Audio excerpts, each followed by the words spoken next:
Magandang araw po sa inyo. Ako si Kuya Nats, ang Kuryente Nats. Sa video ito, iba naman ang gagawin natin. Pupunta tayo kung saan ako madalas namimili ng mga gamit na ikakabit ko sa aking mga electrical na ginagawa. So tara, samahan nyo ako. Mag-usiksero tayo.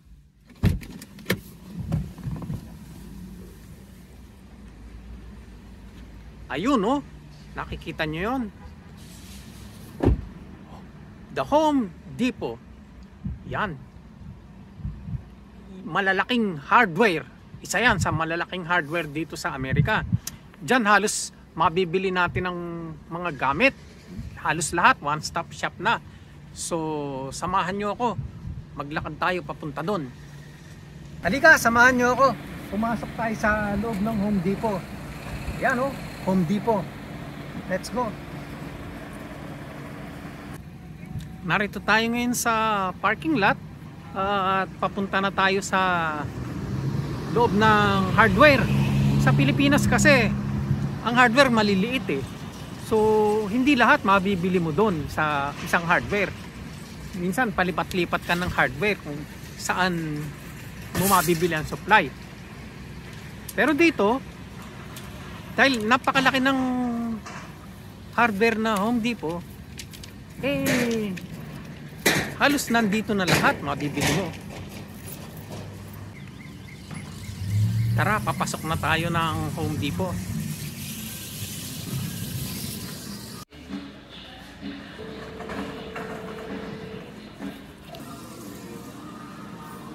Diretsuhin natin dito tayo sa aisle. Pupunta tayo sa electrical department. Titingnan natin yung mga gamit. Malaki to. Parang grocery ng mga home improvement na gamit.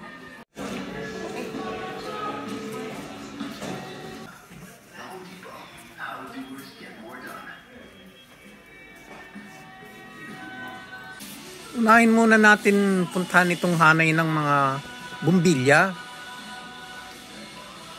Yan.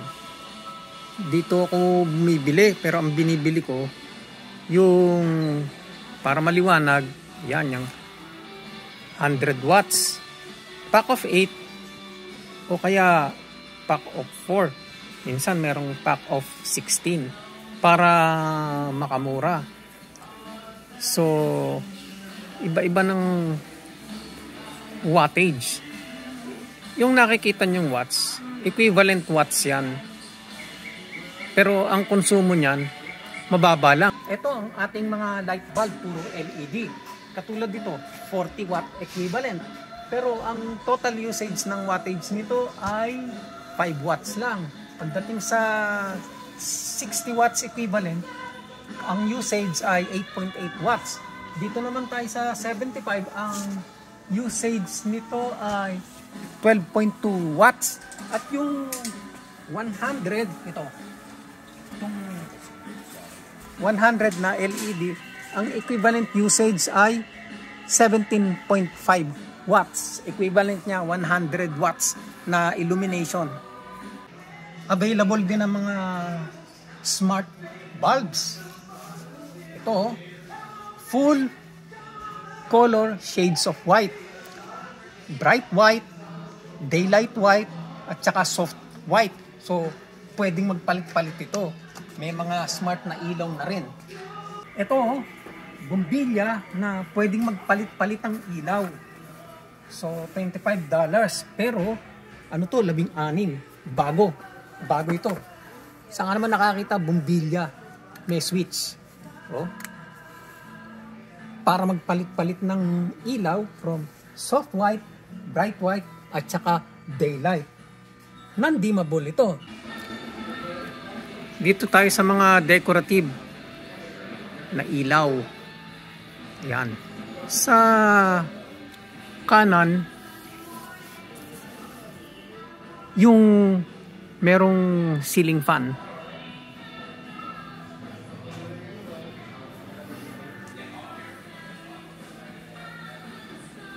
Ito, maraming pagpipilian.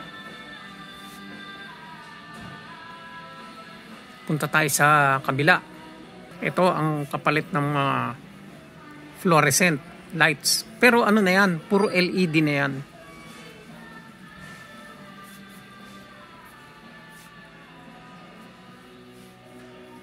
Madaming pagpipilian. Hanay naman ito ng mga outdoor lights. Pumunta naman tayo dun sa ating mga wires.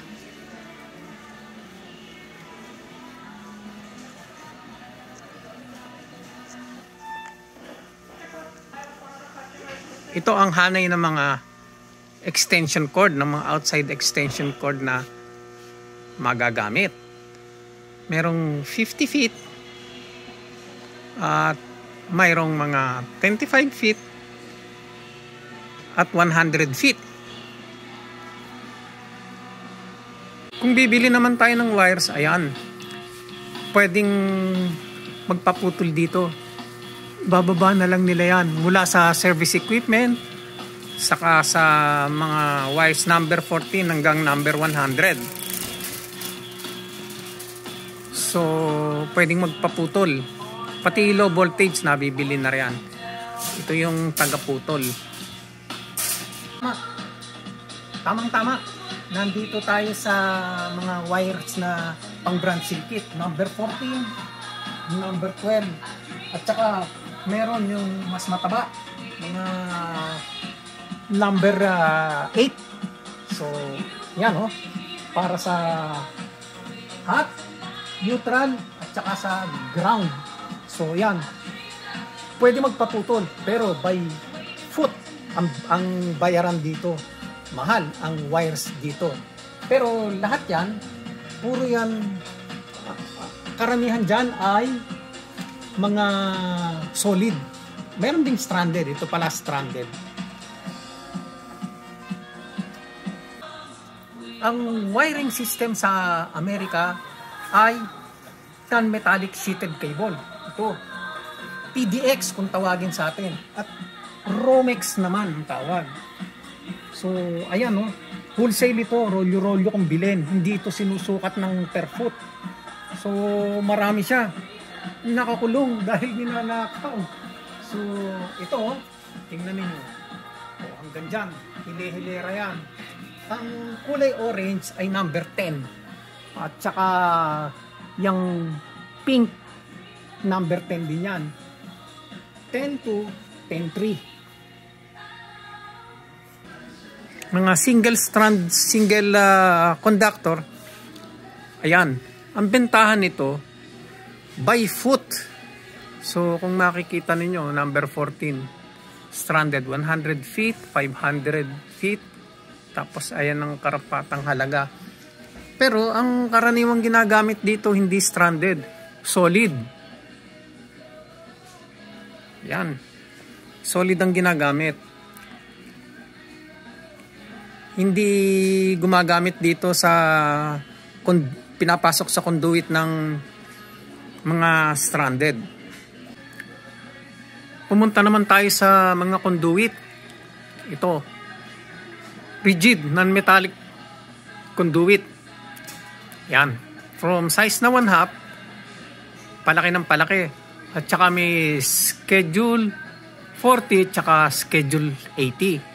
At saka ang mga karampatang fittings niyan, ito nandito sa tapat. Isa-isahin din natin mamaya. Mga elbows, conduit, body, coupling, connector, adapter, plug. So, ayan. Tsaka mga boxes. Ginagamit ito halos sa outside. Sa labas ng bahay. At ang ginagamit dyan na mga cover, andito, puntahan natin. Ito, mga ginagamit para sa outside na ilaw at saka yan, mga boxes At saka mga cover plate.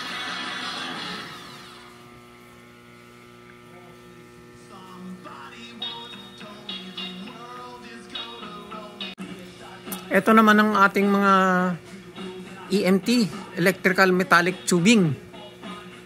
So,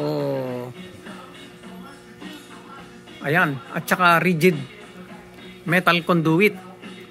EMT, tsaka RMC, rigid metal conduit. Yung copper na yon, grounding rods. So,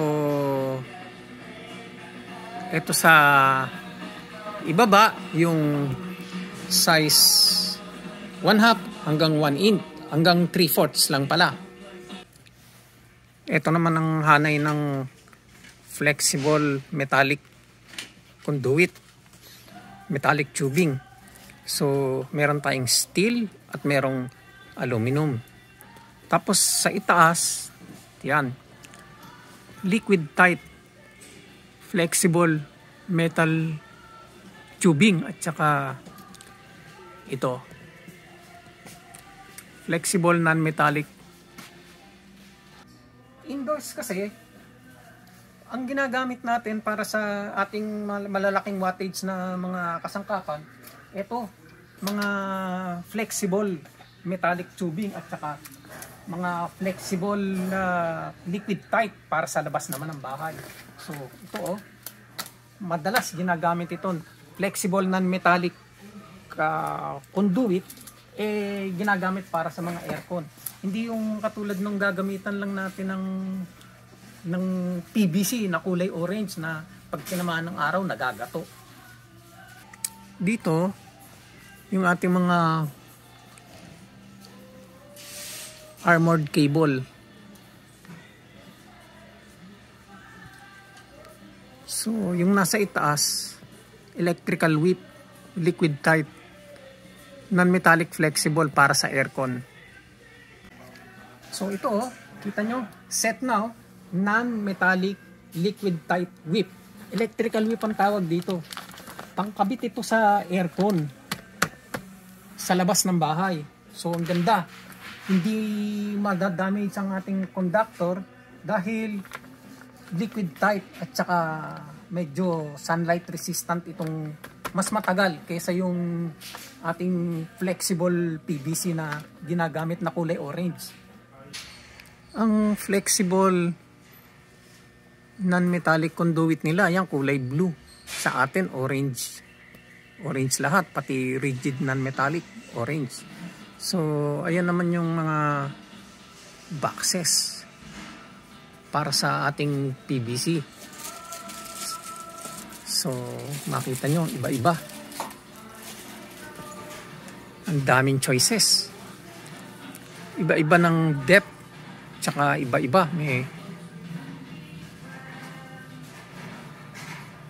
Pag sa residential at ang wiring method ay non-metallic sheeted cable o PDX o Romex, puro PVC ang gamit natin na box. Dahil nga karamihan ng bahay sa Amerika, 99% gawa sa kahoy.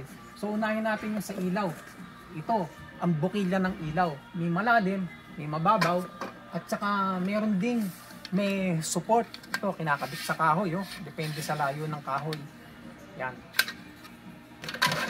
So, pagdating naman sa mga switch at saka sa mga receptacle, meron tayong old work. Ibig sabihin, gawa na yung bahay, nandyan na lahat, magre-repair na lang tayo. Meron tayong old work na single gang, meron tayong 2 gang, 3 gang, at saka 4 gang. So, ito yung 2 gang natin, ito yung 3 gang, at saka 4 gang. Sa atin, kahit 3 gang ang switch at receptacle, ganito pa rin ang gamit. Sa Amerika kasi, ganyan ang receptacle, ganito. So, pagka 3 gang, edi 3 na yung ikakabit mo na switch o 3 yung ikakabit mo na receptacle. So, yan. So, ito yung mga mura sa ibaba.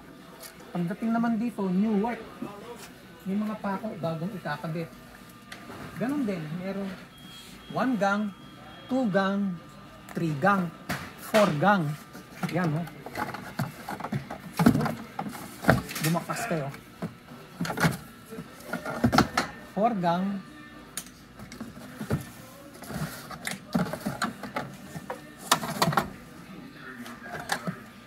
3 gang, 2 gang, at saka single gang. Iba-iba din ang lalim niyan. Sa ilaw. Tapos, ang ginagamit, ang ano dito, ang flexible PVC pipe, kulay blue, hindi orange. Metal boxes naman tayo. So, ito para sa ilaw. So, pancake, at saka yung ating mga octagonal. Yan. Meron ding malalim. Ito. Para sa mga ilaw o kaya junction box, pwede natin gamitin. Kapag naman pinagitna mo sa dalawang stud, ito, merong provision para sa stud. So, yan o. Meron tayong 4-inch octagonal box, 1 1/2 tip. So, meron naman tayong extension rings. Yan, butas. At meron din tayong metal cover. So, pagdating naman sa ating mga metal boxes, ito. Hanay ito ng, ano to? So, handy box. Kinakabit sa kahoy. So, iba-ibang klase, depende sa gamit. Meron kasing new installation, new work, at saka old work type. So, iba-iba din sila ng lalim. So, 2 1/8 ang lalim nito. At meron namang mas mababaw. Ito, handy box. Yan. Kapag naman dalawang receptacle o dalawang ilaw ang ilalagay, narito ang ating mga boxes, 2 gang na to. Ito ay switch box 2 1/8 deep. So, ayan. Ito, single pa rin. Maraming klase. So, mamimili tayo. Ngayon, andito na yung ating mga 2 gang. Yan. Okay. So, iba-iba ng taba, iba-iba ng lalim. Ngayon, pag mag-a-attach na tayo ng ating device, switch o kaya receptacle, ito. 2 gang. Meron din tayong extension ring. Meron tayong 3 gang. 4 gang pala to. O, dami. Tapos, yung ating extension ring na tatluhan,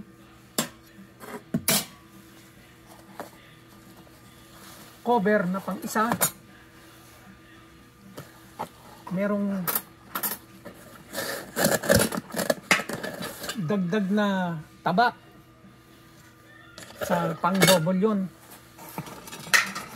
Ito pang single. So ang daming choices, nakakatuwa. Hindi tayo mahihirapan sa ating mga design. So ito naman para sa ilaw. Tsaka yung pa oh, hindi ko lang maabot. Mga faceplate naman na metal. Kung ayaw natin yung basta ganito lang. Oh, mayroon pang mas mataba oh. Mas malalim.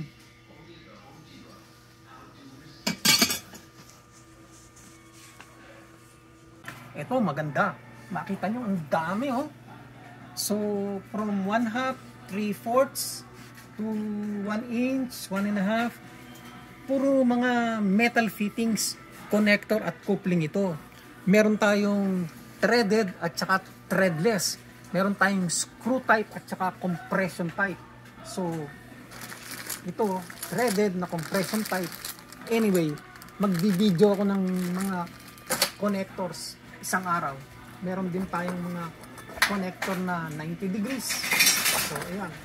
Mga support, mga pang clamp natin.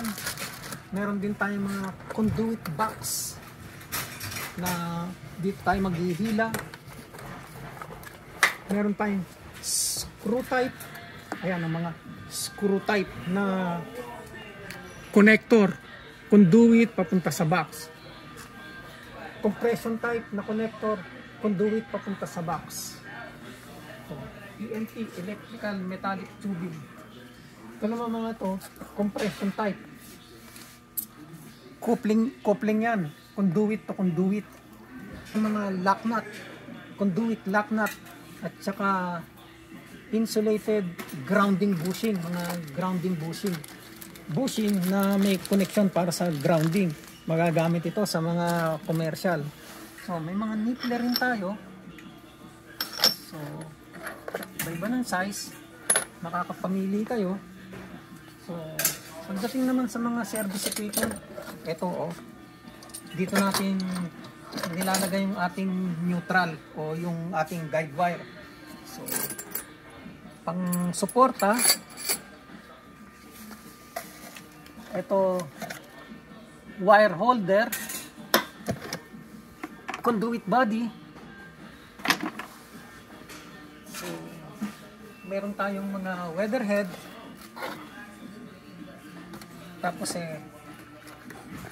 mga plastic na connector, knockout seal. Ito, knockout seal. Kasi kailangan takpan natin yung mga knockout. Ito namang mga ganito, push-in connector ng non-metallic cable. Ito sa halip na pinababayaan nating walang connector dun sa box, may connector yung ating PDX. Ayan. So makita nyo, ang daming choices. Ito naman sa ating mga flexible non-metallic conduit. So yan.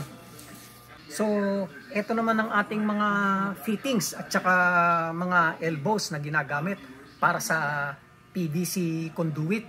Ang mga ito kadalasan ginagamit pang outdoors. So kagaya yan yung mga boxes natin, yan. Mga pang outdoors yan, 4x4x2 para maluwag. So ito makikita ninyo. Ito weatherproof. Tapos ang ating mga fittings naman para sa 1/2 na conduit, ito meron tayong male adapter, mga coupling. So elbow na 45 degrees. Ito naman box adapter, elbow na 90 degrees. Hindi pala 90 degrees. Yan, 90 degrees. So, meron din tayong flexible elbow. Ito. Conduit offset.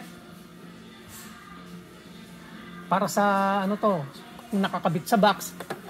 Conduit body. Para dito tayo humihila ng ating wires. So, ganyan lang yan. Nauulit lang yan sa size na 3/4. Ayan. Ayan ang sa ating mga boxes outside. So, dito ilalagay yung receptacle o yung switch. Iba-iba ng gamit. So, meron din tayong pangdalawahan, tugang. Ayan, tugang. So, conduit body, meron T, tsaka may L to the right, L to the left. Ayan LR at tsaka LL. L to. Tapos L to the right. Dire-diretso pa na yan. Anyway, meron tayong coupling, conduit to conduit, at saka meron tayong mga connector, mga fittings na katulad nito. Connector, box to conduit. Threaded ito, meron din non-threaded. Ayan. Pagdating naman sa ibaba yung malalaki, dahil ito gamit ito sa mga pang-service equipments. Puntahan naman natin yung hanay ng mga receptacle at saka mga switches. Pero unahin natin muna dito yung ating mga wire connector. Meron tayong wire nuts at saka lever nuts. Yung tinatawag nating Wago na brand. Ayan, mga wire nuts. Tsaka mga accessories para sa grounding.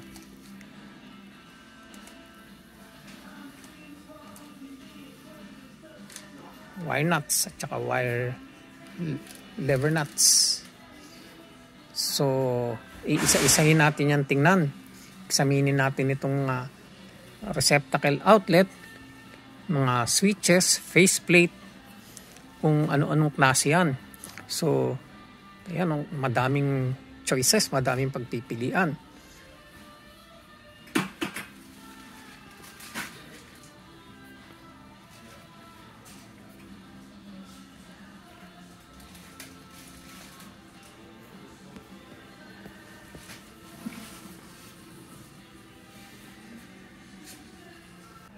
Switches at saka receptacle tayo. So kung makikita ninyo, basta ganito, parang nakangiti yung receptacle, 20 amperes yan. Yung ganito ay 15 amperes, 20 amperes, 15 amperes. So, ganyan ang itsura ng switch naman. Meron din tayong kombinasyon ng switch at saka receptacle.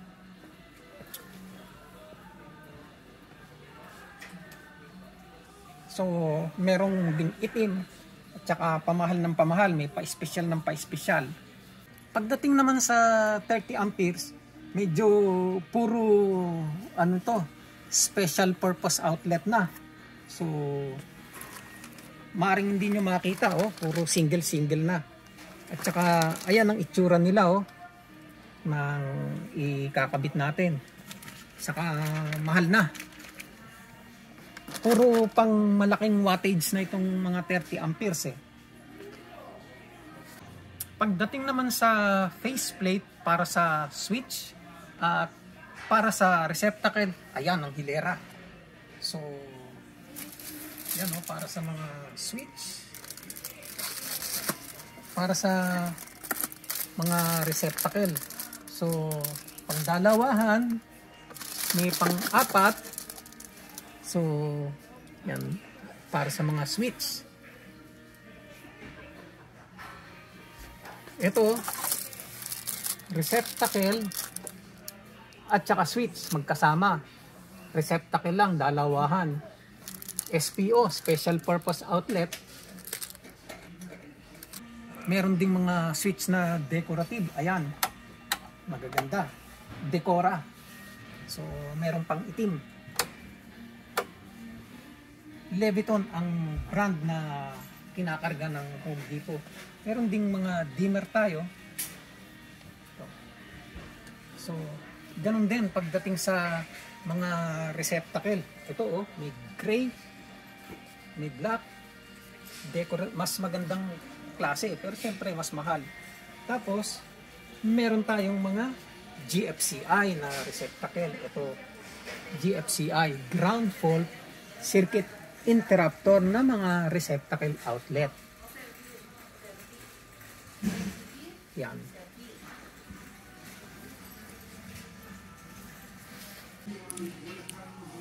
Ito naman ang ating mga breaker.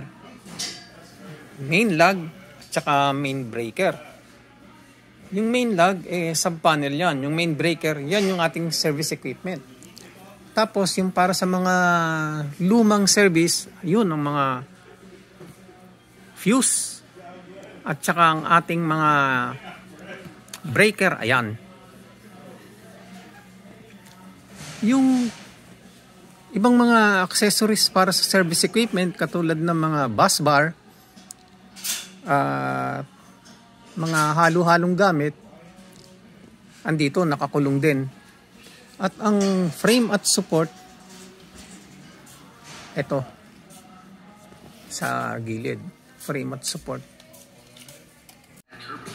Dito ang quality tool na binebenta dahil brand nila to, itong Milwaukee.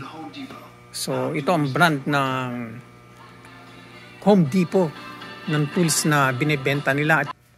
Ito naman yung section natin ng mga electrical measuring devices. So ganito yung kadalasan ginagamit. So ito pang voltmeter natin, ito voltage tester, tsaka ito pang test kung tama ang pagkaka-grounding o tama pagkaka-setting. Pero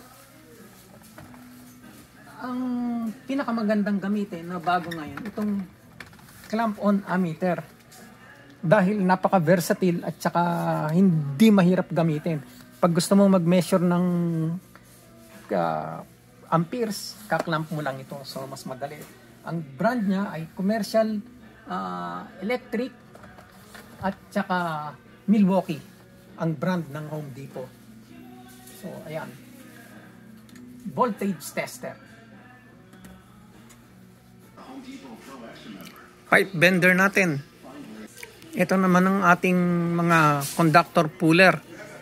Fiberglass at saka steel yung nandoon banda. So ito ang lumberyard. Nasa loob din ng Home Depot. Mabibili mo ng lahat ng gusto mong gamitin, new installation at saka existing installation.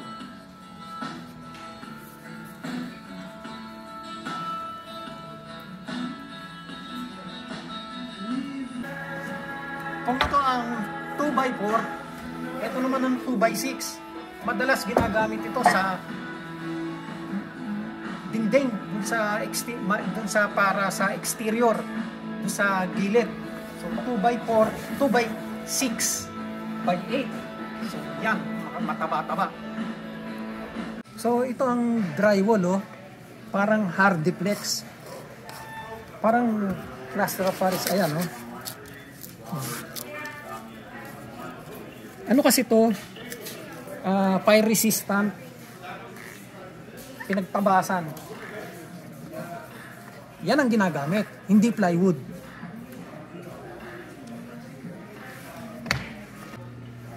Hindi matatapos ang ating walking tour kung hindi ako dadaan sa halamanan. So, lagi yan. Pag pumunta ako dito, dumadaan ako dito dahil ang saya. So, tara, ito tayo sa garden.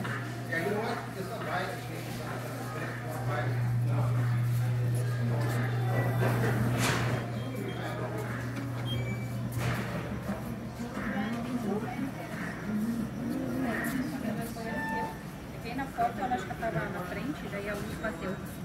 Mas o do Zé que é de Porto Rico, né? O do Zé que é bem...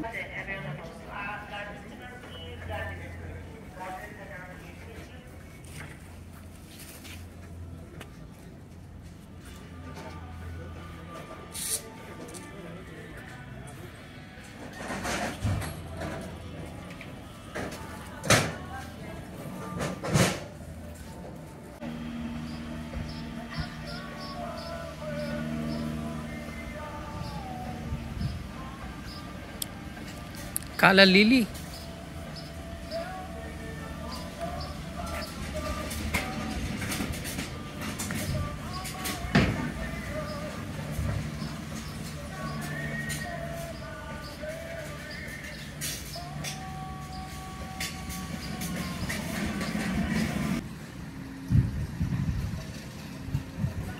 Sana ay nagustuhan ninyo ang ating walking tour dito sa Home Depot. Makauwi na. Medyo Tom Goods na.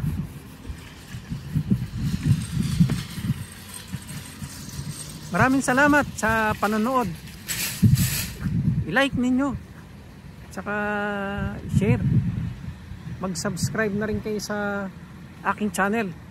Susunod na gagawin natin, isa-isahin natin yung mga gamit. Titingnan natin mga anong switch ang available, yung mga klase ng receptacle, klase ng mga boxes, isa-isahin natin ang mga gamit para maging aware din kayo na meron palang iba-ibang gamit para sa mga electrical equipments natin, na hindi lang tayo limitado sa handy box, tsaka doon sa octagonal box, at tsaka yung square box.